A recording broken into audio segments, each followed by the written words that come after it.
refuge essentiel pour affronter l'hiver à Montmagny. Le Bac brun débarque dans les écoles, une nouvelle génération de trieurs en marche.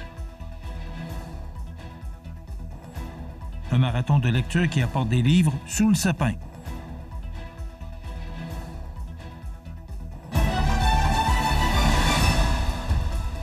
Vendredi 12 décembre 2025. Bonjour mesdames et messieurs et bienvenue à votre bulletin d'actualité sur le réseau de télévision CMA TV. Montmagny s'apprête à franchir une étape déterminante dans la lutte contre l'itinérance avec l'ouverture dès le 16 décembre prochain d'un refuge de nuit hivernal destiné aux personnes en situation d'itinérance ou d'instabilité résidentielle. Baptisé Lumière d'hiver, le projet résulte d'une collaboration exceptionnelle entre la Maison La Frontière, le CI3S de Chaudière-Appalaches, la Ville de Montmagny et la MRC de Montmagny, qui y consacrent ensemble un investissement d'environ 184 000 $. Installé au centre récréatif Clément-la-Liberté sur l'avenue Sainte-Brigitte-Nord, l'hébergement sera offert tous les jours de 21h à 8h et ce jusqu'au 30 avril. 8 lits y seront accessibles chaque nuit. La réservation devra être faite quotidiennement, avant 16 heures, auprès de la Maison La Frontière en semaine, tandis que les personnes dans le besoin pourront s'y présenter directement les fins de semaine et les jours fériés entre 21h et 22h. Une entrée distincte a d'ailleurs été aménagée pour favoriser un accueil discret et sécuritaire. 2 intervenants qualifiés seront présents durant la nuit afin de veiller au bon fonctionnement et à la sécurité. Le local, aménagé en dortoir, offrira un espace calme et tempéré pour passer la nuit. Le matin venu, les usagers seront invités à se diriger vers la Maison La Frontière, située tout près, où ils pourront profiter des services d'accueil inconditionnels offerts entre 9h et 16h, dont le repos, les besoins essentiels, le soutien psychosocial et l'orientation vers les ressources du milieu. Comme ailleurs au Québec, l'itinérance gagne du terrain à Montmagny. On estime qu'une quinzaine de personnes y vivent sans domicile fixe et plus de 250 dans l'ensemble de la Chaudière-Appalaches. L'absence de ressources d'hébergement nocturne rendait urgente la mise en place d'une solution avant l'arrivée des froids.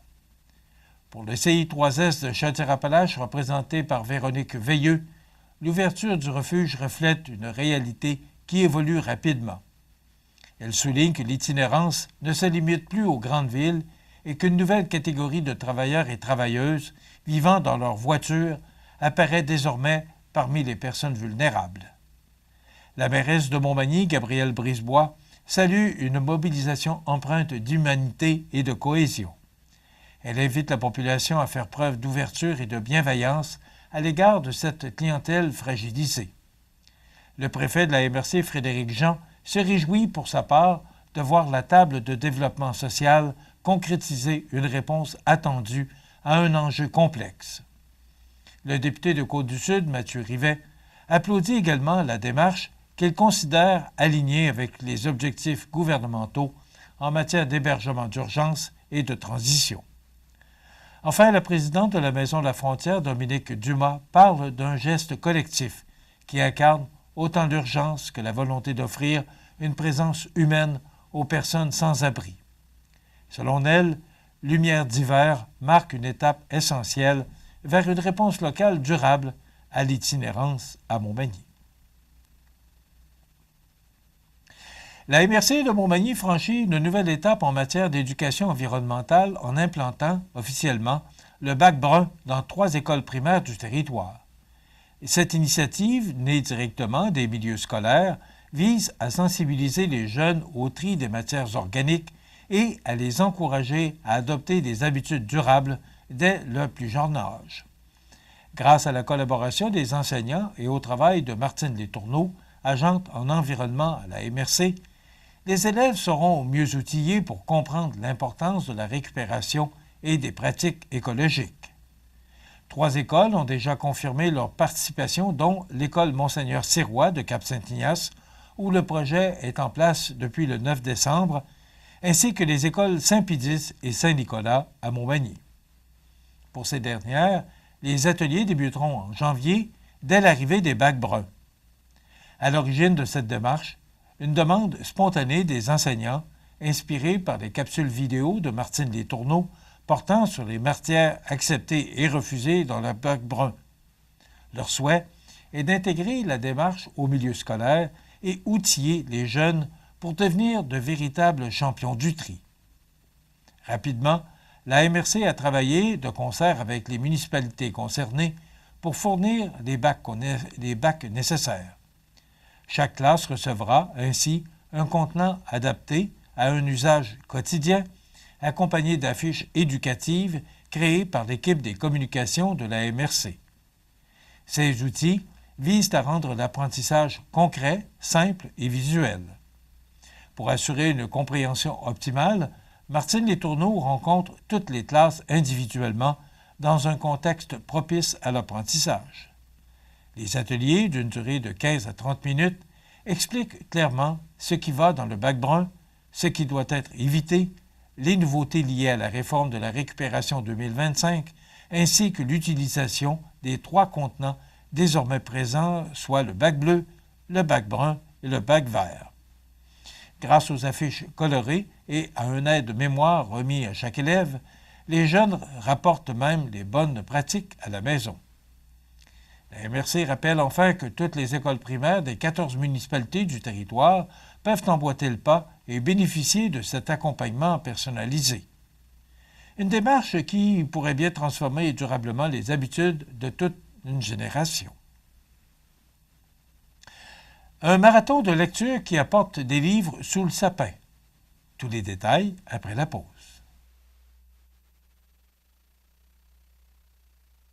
Faire plus pour les familles en deuil et l'expérience qui s'est transmise de père en fils que la maison funéraire Laurent Normand a su au fil du temps se bâtir une réputation de confiance. La maison funéraire Laurent Normand à Montmagny.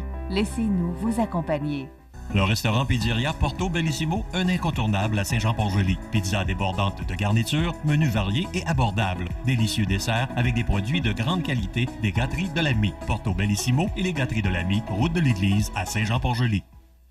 Ici Mathieu Rivet, député de Côte-du-Sud à l'Assemblée nationale. En cette période des fêtes, je veux saluer l'incroyable énergie qui anime notre région.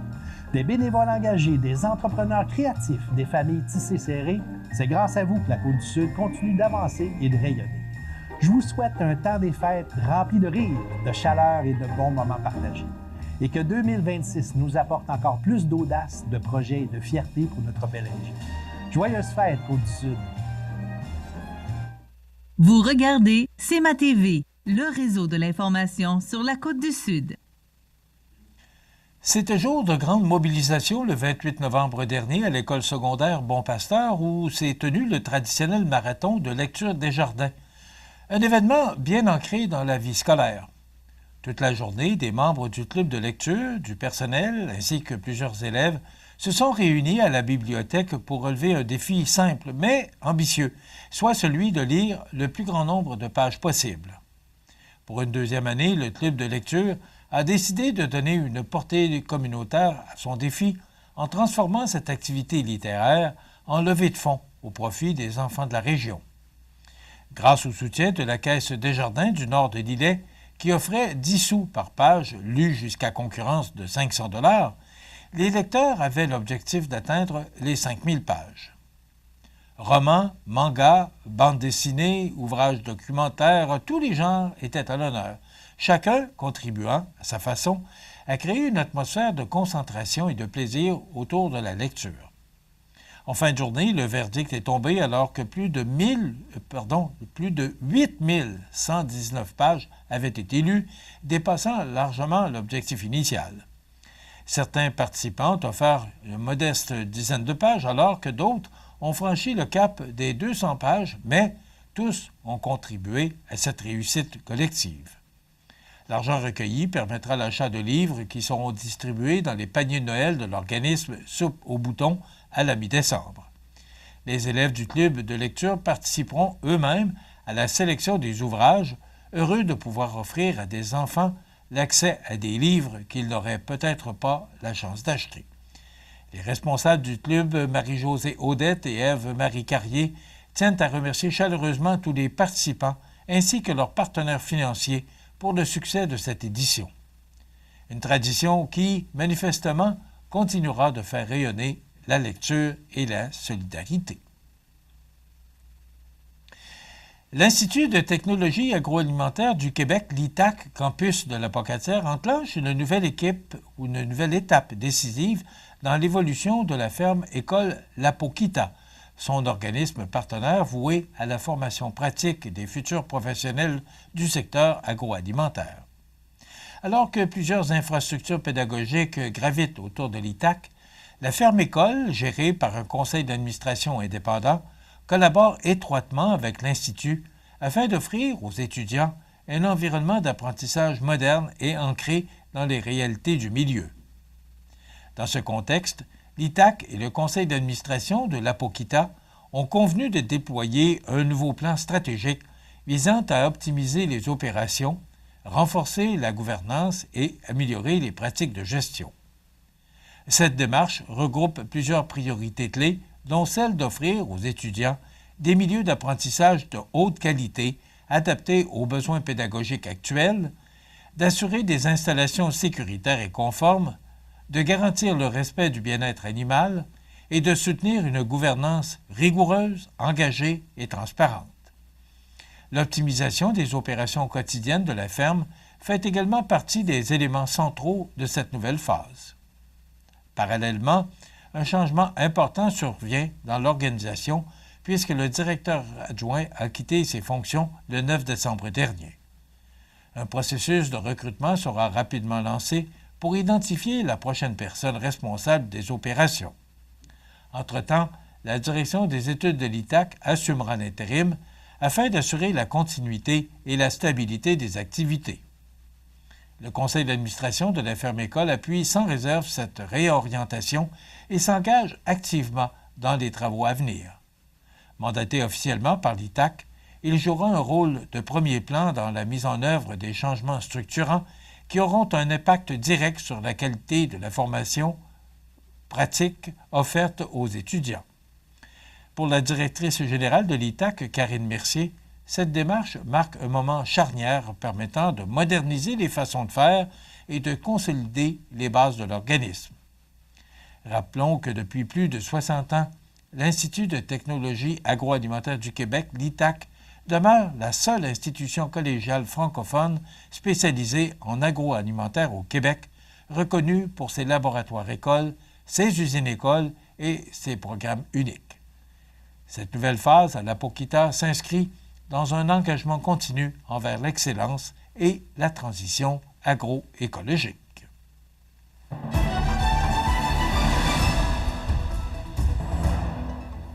Au sport, beaucoup d'activités au cours de la fin de semaine dans les différentes ligues régionales de hockey.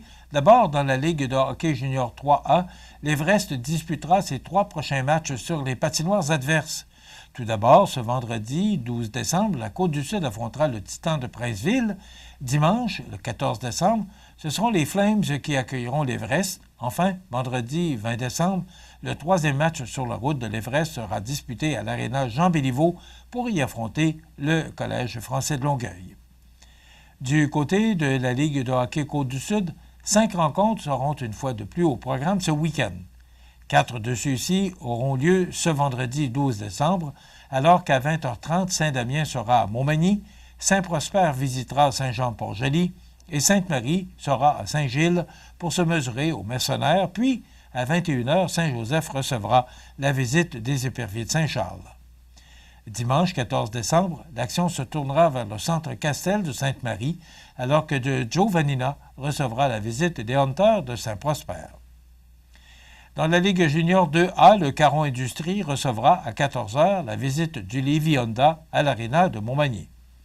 Enfin, dans la Ligue de hockey olympique de Montmagny, un autre programme double enlevant sera présenté dès 20h à l'Aréna de Montmagny, alors que Hockey Pneus visitera Armoire-Mathurin et à 21h30, le restaurant La Rive rendra visite au groupe MG.